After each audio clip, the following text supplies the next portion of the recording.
শহীদের সংখ্যা নিয়ে চরম নোংরামি চলছে, নানান ধরনের বিকৃত তথ্য আমাদের সামনে উপস্থাপন করা হচ্ছে এবং কেউ কেউ বলছেন যে শহীদের সংখ্যা 2000। আজকে স্বাধীনতার 50 বছর পর এসে আমাদেরকে এগুলো শুনতে হচ্ছে এবং যারা শোনাচ্ছে তারা এই মুহূর্তে যথেষ্ট ইনফ্লুয়েন্স ক্রিয়েট করছেন বাংলাদেশের বিভিন্ন ক্ষেত্রে। আপনার মন্তব্য? ধন্যবাদ। বিসমিল্লাহির রহমানির রহিম। আপনার মাধ্যমে দেশবাসীকে যারা আমাকে দেখছেন শুনছেন তাদেরকে আমি ধন্যবাদ জানাচ্ছি, আন্তরিক কৃতজ্ঞতা জানাচ্ছি। আসলে কোনো বড় কাজ করার পরে কোনো মানুষেরই দীর্ঘ সময় বেঁচে থাকা উচিত নয়। যারা স্বাধীনতা বা মুক্তিযুদ্ধে 2000 শহীদের কথা চিন্তা করেন তারা এখনো মায়ের পেটেই আছেন। পৃথিবীর ইতিহাসে অত অল্প সময়ে অত বেশি মানুষ নিহত হয় নাই, এবং তার মধ্যে বিশেষ করে সাধারণ মানুষ, নিরস্ত্র মানুষ, যেটা বাংলাদেশের মুক্তিযুদ্ধে 1971 সালে নিহত হয়েছে। এই বর্বরতা, পাকিস্তানিদের বর্বরতা শুরু হয়েছিল 25শে মার্চ রাত্রে। আমার ধারণায় 25শে মার্চ রাত্রেই সারা দেশে কম করে 4 থেকে 5 লক্ষ মানুষ নিহত হয়েছিল। তাই আজকে শহীদের সংখ্যা যারা 2 লাখ বলেন, তাদের প্রতিকার আমাদের করতে হবে না, আল্লাহ রাব্বুল আলামিনই করবেন ইনশাআল্লাহ।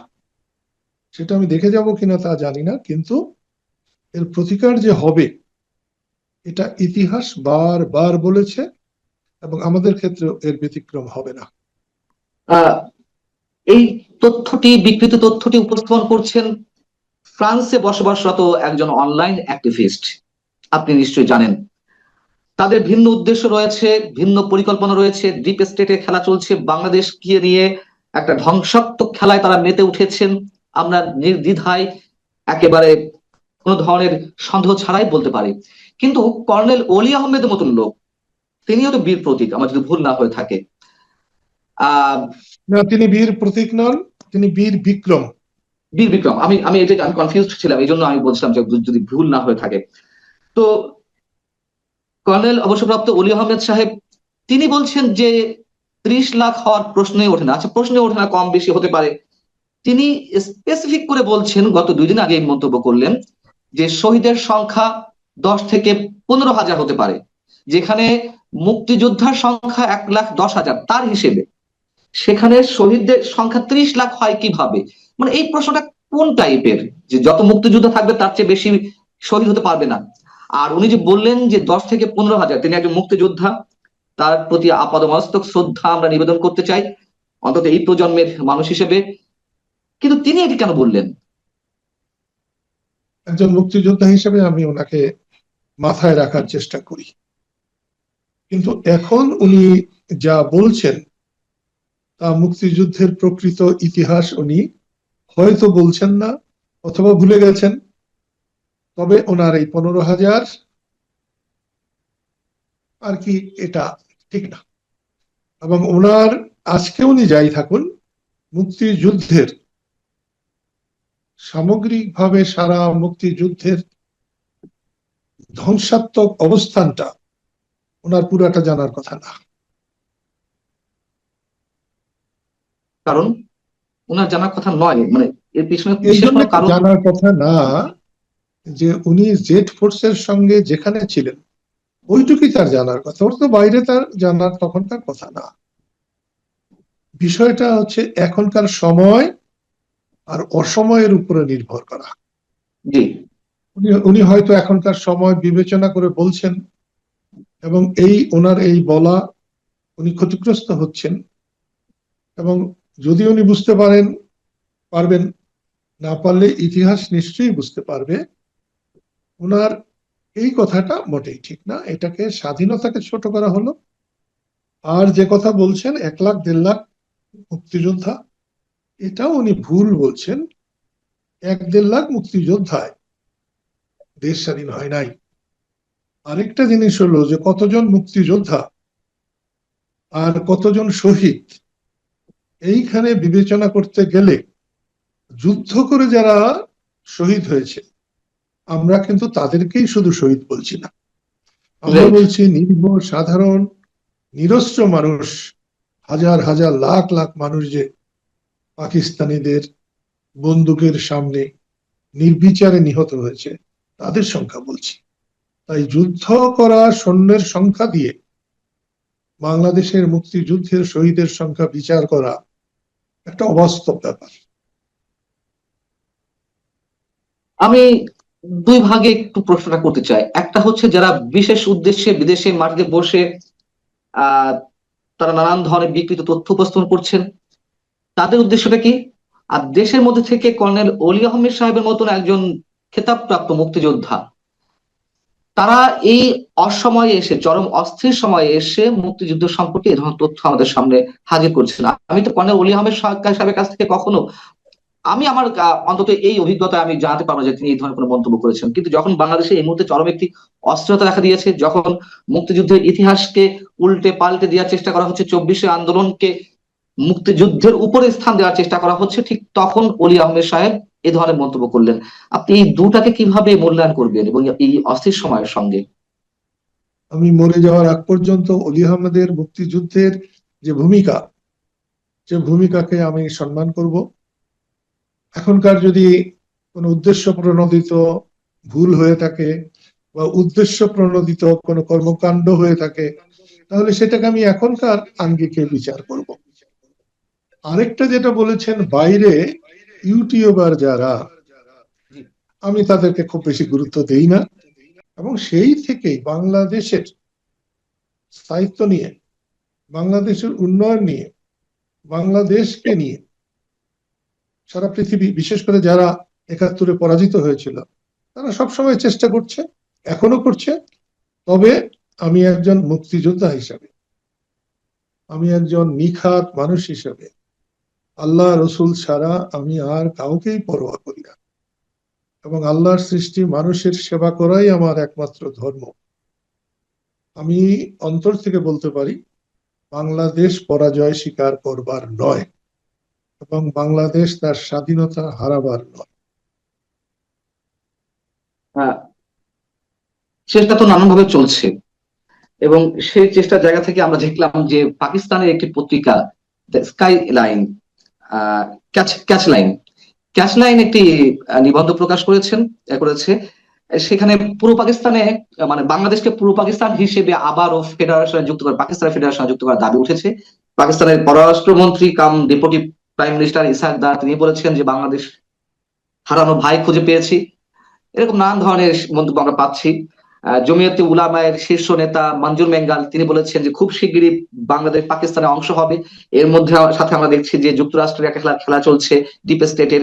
সবকিছু মিলিয়ে যে ভঙ্গুর বাংলাদেশ এই মুহূর্তে আমাদের সামনে উপস্থিত, আপনি বারবার বলছেন আশাবাদিতার জায়গা, কিন্তু সেই আশাবাদিতায় আমরাও সামিল হতে চাই। অবশ্যই এটি তো আমরা জানি, এটা সহজ না যে বাংলাদেশ আপনাদের রক্তে, শহীদের রক্তে স্নান করে এ পর্যন্ত এসেছে।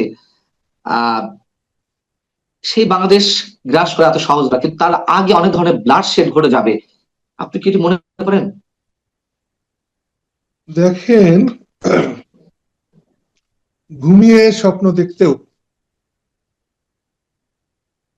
স্বপ্নে আসতে হয়, বাস্তব স্বপ্ন। কিন্তু জেগে স্বপ্ন দেখায় তো কিছু লাগে না, নিজে যা ভাবে তাই হয়। তো যারা জেগে স্বপ্ন দেখছে তাদেরকে আপনি বাধা দেবেন কি করে? তাদেরকে আপনি বাধা দিতে পারবেন না, তাদেরকে বাস্তবতাই বাধা দেবে। পাকিস্তান ভাই খুঁজে পাবে, পাকিস্তানের যে ভাইয়েরা আছে এখন, 4-5 ভাই, পাঞ্জাব, বেলুচিস্তান, জি। তারপরে উত্তর পশ্চিম সীমান্ত প্রদেশ, সিন্ধু, এই ভাইয়েরা না এর মধ্যে বিচ্ছিন্ন হয়ে যায়। ইমরান খানের মতো একজন পপুলার নেতা, তাকে যেভাবে কারাগারে রাখা হয়েছে, পাকিস্তানের তেমন আশা করার কোনো কারণ নাই। তারপরে যারা ভাবেন যে যারা পাকিস্তানের সঙ্গে মিলবেন তারা আহাম্মকের স্বর্গে বাস করেন, তাদের পিতৃ পরিচয় নিয়েও হয়তো গোলমাল থাকবে। তাদের আত্মমর্যাদা নিয়েও গোলমাল আছে। এরকম ভাবে একটি দেশ এত রক্ত দিয়ে দেশ স্বাধীন, পৃথিবীতে খুব কম দেশ স্বাধীন হয়েছে। দ্বিতীয় বিশ্বযুদ্ধে 4.5 কোটি লোক মারা গেছে, তাদের 90% হচ্ছে যোদ্ধা। আর এখানে যে 30 লক্ষ লোক মারা গেছেন, হতে পারে সংখ্যায় 30 লাখের জায়গায় 29,50,000 বা 28,90,000 হতে পারে এরকম। কিন্তু যারা বলছেন যে 2, 4, 10, 20 হাজার মারা গেছে, তারা মুক্তিযুদ্ধ দেখে নাই, তারা রক্ত দেখে নাই, তারা 71-এর ধ্বংস দেখে, এবং ধ্বংস সম্পর্কে তাদের কল্পনা করারও ক্ষমতা আল্লাহ তাআলা দেন নাই। তো সেই জন্য বলবো, স্বপ্ন অনেক দেখা যায়, জেগে স্বপ্নটা আরো ভালোভাবে দেখা যায়। স্বপ্ন স্বপ্নই থাকবে, বাংলাদেশ তার পায়ে, দৃঢ় পায়ে দাঁড়াবে, এবং বাংলাদেশের সত্যিকারের ইতিহাস কেউ বুঝতে পারবে না, কেউ বুঝতে পারবে না। ইতিহাস বাধাগ্রস্ত হতে পারে সত্য, কিন্তু সত্যিকারের ইতিহাস কেউ বুঝতে পারবে না। এই বছর 5 ফেব্রুয়ারি বঙ্গবন্ধু বাড়িটি বুলডোজার দিয়ে গুড়িয়ে দেওয়া হলো। আমরা অনেক রক্তক্ষরণের মধ্যেও ভাববার চেষ্টা করেছিলাম যে এখানেই বোধহয় শেষ হয়ে যাবে, এখানে বোধহয় শেষ হয়ে যাবে, বাড়িটি ভেঙেছে, আরো মুক্তিযুদ্ধ নানান স্থাপনা মানে ধ্বংস জগৎ চালিয়েছে। কিন্তু দেখলাম যে 1 বছর পর এসেও এবারে 15 আগস্ট শোক পালন করতে এক ধরনের রাষ্ট্রীয়ভাবে বাধা প্রয়োগ করা হলো। পুলিশ আইন শৃঙ্খলা রক্ষাকারী বাহিনী যখন বাধা প্রদান করেছে, অবশ্যই এটি রাষ্ট্রের মাধ্যমে বাধাপ্রাপ্ত হয়েছে বিষয়টি, সেটি আমরা মনে করি। এবং আপনি মন্তব্য করেছেন যারা বঙ্গবন্ধুর বাড়ি ভেঙেছে তাদেরও বাড়ি ঘর আছে। আহ আমরা বুঝতে পারি, তারপরেও আপনার অনুভূতিটা আবার একটু জানতে চাই, যা কিছু ঘটছে। আমার এই বয়স বাংলাদেশে অনেক মানুষই পায় না, তাই যে কোনো সময় মৃত্যুকে আমি আলিঙ্গন করতে সবসময় প্রস্তুত। এখানে এখন আর আমার কোনো দ্বিধা নেই মৃত্যু নিয়ে। কদিন আগে আমার স্ত্রী চলে গেছেন, আমি ভাবতেও পারিনি তিনি আমার থেকে 10 বছরের ছোট ছিলেন। আমার চরম দুঃসময়ে, যখন একজন মুসলমানের ছেলে হিসেবে আমি বিয়ে করার জন্য কোনো মেয়েকে পাই নাই, সেই সময় আমাকে তিনি গ্রহণ করেছিলেন। স্বামী স্ত্রীর সঙ্গে মাপ মুক্তি হয়, চলে যাওয়ার আগে কথা হয়, আমি একটি কথাও বলতে পারিনি, ভাবতেও পারিনি আমার স্ত্রী আমাকে এভাবে রেখে চলে গেল। ঠিক সেই সময় যখন বঙ্গবন্ধুর স্ট্যাচু ভাঙা হয়েছে, আমি মুসলমান হিসেবে মূর্তির পক্ষে না, স্ট্যাচুর পক্ষে না, যেহেতু স্ট্যাচু বানানোর পক্ষে না, ভাঙারও পক্ষে আমি। বঙ্গবন্ধুর মাথায় পেশাব করা হয়েছে, আমি মনে করি আমার মাথাতেও পেশাব করা হয়েছে। আমি মনে করি বঙ্গবন্ধুর নেতৃত্বে আমরা মুক্তিযুদ্ধ করেছিলাম, জিয়াউর রহমান একজন বীর মুক্তিযোদ্ধা, অলি আহমদ বীর মুক্তিযোদ্ধা, তাদের মাথায় পেশাব করা হয়েছে, বাংলাদেশের মাথায় পেশাব করা হয়েছে, সমগ্র বাঙালি জাতির মাথায় পেশাব করা হয়েছে। মুক্তিযোদ্ধার গলায় জুতার মালা পরানো হয়েছে। যে স্বাধীন দেশ আমরা অর্জন করেছি, সেই স্বাধীন দেশে বাস করে মুক্তিযোদ্ধার গলায় মালা দেওয়া হয়, জুতার মালা। এর প্রতিকার যদি সরকার না করে, তাহলে তো আমি মনে করব সরকার এর সঙ্গে জড়িত আছে, একদিন না একদিন এর বিচার হবে। আমরা হালাকু খানের নাম শুনেছিলাম, চেঙ্গিস খানের নাম শুনেছিলাম, বাগদাদ স্বাধীনতা তারা ধ্বংস করেছিল, তারা সুখে থাকে নাই। ভারতে কত অদল বদল হয়েছে, ইন্দিরা গান্ধী গেছে, মুরারজি দেশে এসেছে, কিন্তু পন্ডিত জওহরলাল নেহরুর ত্রিমূর্তি ভবন ভাঙা হয় নাই, ইন্দিরা গান্ধীর বাড়ি ভাঙা হয় নাই। আজকে নরেন্দ্র মোদী ভারতের প্রধানমন্ত্রী, তিনি রাজঘাট গান্ধী ঘাট ভাঙতে যান নাই। বঙ্গবন্ধুর 32-এর বাড়ি বাংলাদেশের ঠিকানা, মুক্তিযুদ্ধের ঠিকানা, স্বাধীনতার ঠিকানা, সেটা ভাঙা ঠিক হয় নাই। বাধা দেওয়া উচিত ছিল, যদি বাধা না দিয়ে থাকেন তাহলে অন্যায় করেছেন। আর বাধা দেওয়ার সামর্থ্য যদি না থাকে, তাহলে সরকারের মধ্যে কোনো সরকার আছে কিনা সেটা আমাদেরকে খুঁজে দেখতে হবে। কাজটা ভালো হয়নি, আর এবার যে নাচানাচি, এটা আরো ভালো হয়। আমি আজ থেকে প্রায় 15-20 বছর আগে বেগম খালেদা জিয়ার সঙ্গে আমি প্রায় 2 ঘন্টা কথা বলেছিলাম, আমার খুবই ভালো লেগেছিল। আমাদের বঙ্গবন্ধুর কন্যা শেখ হাসিনা নিজেকে মনে করেন উনি সব জানেন, উনি খুব শিক্ষিত, কিন্তু বেগম খালেদা জিয়াকে দেখেছি তিনি কথা শোনেন, শেখ হাসিনার কথা বলেন। সেখানেও আমি দেখেছি বঙ্গবন্ধুর মৃত্যুদিন সম্পর্কে বেগম খালেদা জিয়ার সে যে অগাধ শ্রদ্ধা আমাকে মুগ্ধ করেছে। আমি বলেছিলাম বঙ্গবন্ধুকে বুকে লালন করে রাজনীতিতে এসেছি, তাকে লালন করেই এ দুনিয়া থেকে যেতে চাই। প্রত্যেকটা পুরুষ নারী যৌবনে প্রেম করে, আমি যৌবনে প্রেম করি নাই কোনো নারীর সাথে। আমার বড় ভাই লতিফ সিদ্দিকী যখন আইয়ুব মোনায়েমের বিরুদ্ধে তারস্বরে বক্তৃতা করতেন, আমি থরথর করে কাঁপতাম ভয়ে। মাঝে মাঝে মনে হতো লতিফ সিদ্দিকী যে মায়ের সন্তান আমিও সেই মায়ের সন্তান, লতিফ সিদ্দিকী যে বাবার সন্তান আমিও বাবার সন্তান। উনি এত সাহস পেলেন কি করে, আর আমি এত ভীরু কেন, এত দুর্বল কেন? সেই লতিফ সিদ্দিকীকে দেখে দেখে আমি বঙ্গবন্ধুকে পেয়েছিলাম। বঙ্গবন্ধু আমার ভালোবাসা, বঙ্গবন্ধু আমার প্রেম। বঙ্গবন্ধুর মাধ্যমেই আমি দেশ ও মাতৃকাকে চিনতে পেরেছিলাম। আমার কাছে মা আর জন্মভূমির মধ্যে কোনো পার্থক্য নাই। 90 সালে আমি যখন দেশে ফিরি, সেই সময় বিমানের শেষ ধাপে যখন এসেছিলাম, আমি মাটিতে পা দিতে পারছিলাম। আবার বিমানে ফিরে গিয়েছিলাম, আমার সাদা মাটা স্ত্রী আমার পিঠে হাত দিয়ে বলেছিলেন, কি হয়েছে তোমার? বলেছিলাম আমি তো পা দিতে পারছি না। সে বলেছিল, তাতে কি হয়েছে, তুমি গড়িয়ে পড়ো। আমি বুকে হেঁটে বিমান থেকে পড়েছিলাম।